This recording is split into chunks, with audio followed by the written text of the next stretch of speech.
ನಮಸ್ತೆ, ಮಂಜುಳಾ ವಿನೋದ್ ರೆಸಿಪಿ ಚಾನೆಲ್ಗೆ ನಿಮ್ಮೆಲ್ಲರಿಗೂ ಸ್ವಾಗತ. ಇವತ್ತಿನ ರೆಸಿಪಿಲಿ ನಾನು ಅವರೆಕಾಳನ್ನು ಹಾಕಿ ಖಾರ ಪೊಂಗಲ್ ಮಾಡ್ತಾ ಇದ್ದೀನಿ. ಬನ್ನಿ ಮಾಡೋ ವಿಧಾನ ನೋಡ್ಕೊಂಡು ಬರೋಣ. ಅವರೆಕಾಳು ಪೊಂಗಲ್ ಮಾಡೋದಕ್ಕೆ ಮೊದಲು ನಾನು ಮೆಣಸು ಮತ್ತು ಜೀರಿಗೆ ಎರಡನ್ನೂ ಹುರಿದು ಪುಡಿ ಮಾಡಿ ಇಟ್ಕೊಳ್ತಾ ಇದ್ದೀನಿ. ನಾನಿಲ್ಲಿ 1 ಸ್ಪೂನ್ ಮೆಣಸು ಮತ್ತು 1.5 ಸ್ಪೂನಷ್ಟು ಜೀರಿಗೆನ ಹಾಕಿ ಹುರಿದು ಇಟ್ಕೊಳ್ತೀನಿ. ಈ ಮೆಣಸು ಮತ್ತು ಜೀರಿಗೆನ ತುಂಬ ಹೊತ್ತು ಹುರಿಬೇಕು ಅಂತ ಏನಿಲ್ಲ, ಸ್ವಲ್ಪ ಬೆಚ್ಚಗಾಗೋವರೆಗೆ ಹುರಿದು ಇದನ್ನು ತರಿಯಾಗಿ ಪುಡಿ ಮಾಡಿ ಇಟ್ಕೊಂಡ್ರೆ ಆಯಿತು. ಹುರಿದಿರೋ ಅಂಥ ಮೆಣಸು ಮತ್ತು ಜೀರಿಗೆನ ಒಂದು ಕಲ್ಲುದು ಕುಟಾಣಿಲಿ ಹಾಕಿ ನಾನು ಈ ಥರ ತರಿಯಾಗಿ ಪುಡಿ ಮಾಡಿ ಇಟ್ಕೊಳ್ತಾ ಇದ್ದೀನಿ. ಇವಾಗ ಖಾರ ಪೊಂಗಲ್ ಮಾಡೋದಕ್ಕೆ ಮೊದಲು ನಾನು ಸ್ಟವ್ ಹಚ್ಚಿ ಒಂದು ಕುಕ್ಕರ್ನ ಇಟ್ಕೊಂಡಿದ್ದೀನಿ. ಅದಕ್ಕೆ ಒಂದು 1/4 ಟೀ ಸ್ಪೂನ್ ಅಷ್ಟು ತುಪ್ಪನ ಹಾಕಿ ಒಂದು ಚಿಕ್ಕ ಬೌಲಲ್ಲಿ ನಾನು 1 ಬೌಲಷ್ಟು ಹೆಸರು ಬೇಳೆನ ಹಾಕಿ ಹುರ್ಕೊಳ್ತಾ ಇದ್ದೀನಿ. ಹೆಸರು ಬೇಳೆದು ಕಲರ್ ಎಲ್ಲ ಚೇಂಜ್ ಆಗಬೇಕು, ಅಲ್ಲಿವರೆಗೂ ಫ್ರೈ ಮಾಡ್ಕೊಳ್ಳೋಣ. ನೋಡಿ, ಇಷ್ಟು ಹುರ್ಕೊಂಡ್ರೆ ಸಾಕು ಹೆಸರು ಬೇಳೆನ. ಇವಾಗ ಸ್ಟವ್ ಆಫ್ ಮಾಡಿ ನಾನು ಯಾವ ಕಪ್ಪಲ್ಲಿ ಹೆಸರು ಬೇಳೆನ ತೊಗೊಂಡಿದ್ನೋ ಅದೇ ಕಪ್ಪಲ್ಲಿ 1 ಬೌಲಷ್ಟು ಅಕ್ಕಿನ ಹಾಕಿ ಅದೇ ಬಿಸಿಲೇನೆ ಸ್ವಲ್ಪ ಮಿಕ್ಸ್ ಮಾಡ್ಕೊಳ್ತೀನಿ ಹೆಸರು ಬೇಳೆ ಜೊತೆ. ಹೆಸರು ಬೇಳೆ ಮತ್ತು ಅಕ್ಕಿನ 2 ಸಲ ಚೆನ್ನಾಗಿ ತೊಳೆದಿಟ್ಕೊಂಡಿದ್ದೀನಿ. ಇವಾಗ ನಾನು ಇದಕ್ಕೆ ಒಂದು ಸ್ವಲ್ಪ ಅವರೆಕಾಳನ್ನ ಸೇರಿಸ್ಕೊಳ್ತಾ ಇದ್ದೀನಿ. ನೀವು ಬೇಕಾದ್ರೆ ಇದಕ್ಕೆ ಇತ್ತಿಕ್ಸಿದ ಬೇಳೆನೂ ಸಹ ಸೇರಿಸ್ಕೋಬೋದು. ಇವಾಗ ಅಕ್ಕಿ ಮತ್ತು ಬೇಳೆ ಅವರೆಕಾಳು ಮೂರನ್ನೂ ಬೇಯುವಷ್ಟು ನೀರನ್ನು ಸೇರಿಸಿ ನಾನು ಹಾಗೆ ಕುಕ್ಕರ್ ಲಿಡ್ಡನ್ನು ಮುಚ್ಚಿ 1 ವಿಜಿಲ್ ಕೂಗಿಸ್ಕೊಳ್ತೀನಿ ನಾನು. ಈಗ ಅಕ್ಕಿ ಮತ್ತು ಹೆಸರು ಬೇಳೆ ಹಾಗೆ ಅವರೆಕಾಳು 3 ಸಹ ಚೆನ್ನಾಗಿ ಬೆಂದಿದೆ. ಇದಕ್ಕೆ ನಾನು ಸ್ವಲ್ಪ ಬಿಸಿ ನೀರನ್ನು ಸೇರಿಸ್ಕೊಳ್ತಾ ಇದ್ದೀನಿ.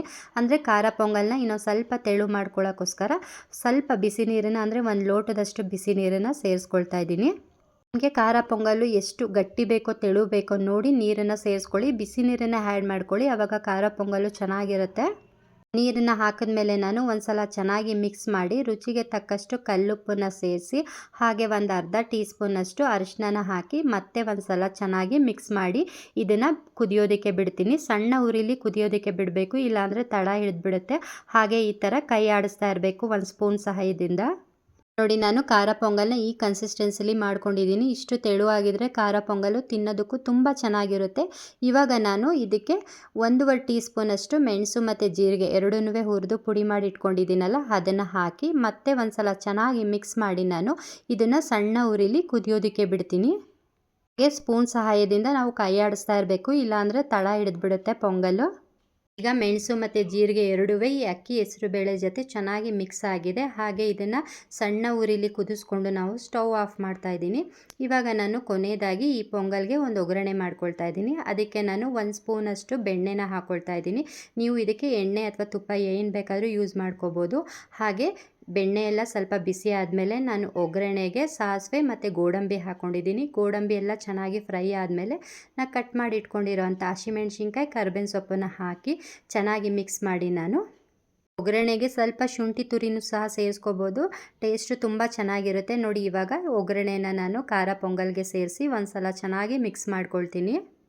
ಖಾರ ಪೊಂಗಲ್ಲು ತುಂಬ ಟೇಸ್ಟಿಯಾಗಿ ಚೆನ್ನಾಗಿ ಬರಬೇಕು ಅಂತಂದರೆ ಹೆಸರುಬೇಳೆ ಮತ್ತು ಅಕ್ಕಿ ಎರಡನ್ನೂ ಒಂದೇ ಅಳತೆಯಲ್ಲಿ ನಾವು ಹಾಕೋಬೇಕು. ಹಾಗೆ ಅಕ್ಕಿನ ನಾವು ಸ್ಟೀಮ್ ರೈಸು ಅಥವಾ ಸೊಸೈಟಿ ಅಕ್ಕಿಲಿ ಮಾಡಿದ್ರೆ ಖಾರ ಪೊಂಗಲ್ಲು ತುಂಬ ಟೇಸ್ಟಿಯಾಗಿ ಚೆನ್ನಾಗಿ ಬರುತ್ತೆ. ಇದಾಗಿ ನಾವು ಕಟ್ ಮಾಡಿ ಇಟ್ಕೊಂಡಿರೋ ಅಂಥ ಕೊತ್ತಂಬರಿ ಸೊಪ್ಪನ್ನು ಗಾರ್ನಿಷಿಂಗ್ ಆಗಿ ಹಾಕಿ ಒಂದು ಸಲ ಚೆನ್ನಾಗಿ ಮಿಕ್ಸ್ ಮಾಡಿ ಒಂದು ಪ್ಲೇಟಿಗೆ ಸರ್ವ್ ಮಾಡಿದ್ರೆ ಅವರೆಕಾಳು ಖಾರ ಪೊಂಗಲ್ಲು ರೆಡಿ ಆಗುತ್ತೆ. ಐ ಹೋಪ್ ನಿಮಗೆ ಈ ರೆಸಿಪಿ ಇಷ್ಟ ಆಗಿದೆ ಅಂತ ತಿಳ್ಕೊಂಡಿದ್ದೀನಿ. ಇಷ್ಟ ಆಗಿದರೆ ಪ್ಲೀಸ್ ಒಂದು ಲೈಕ್ ಕೊಡೋದನ್ನು ಮರಿಬೇಡಿ. ಹಾಗೆ ಶೇರ್ ಮಾಡಿ, ಕಮೆಂಟ್ ಮಾಡಿ, ಸಬ್ಸ್ಕ್ರೈಬ್ ಮಾಡ್ಕೊಂಡು ನೋಡಿ. ಈ ಸಲ ಸಂಕ್ರಾಂತಿ ಹಬ್ಬಕ್ಕೆ ಈ ರೆಸಿಪಿನ ಟ್ರೈ ಮಾಡೋದು ಮರಿಬೇಡಿ. ಮತ್ತೆ ಸಿಗ್ತೀನಿ ನೆಕ್ಸ್ಟ್ ರೆಸಿಪಿ ವ್ಲಾಗಲ್ಲಿ. ಬಾಯ್.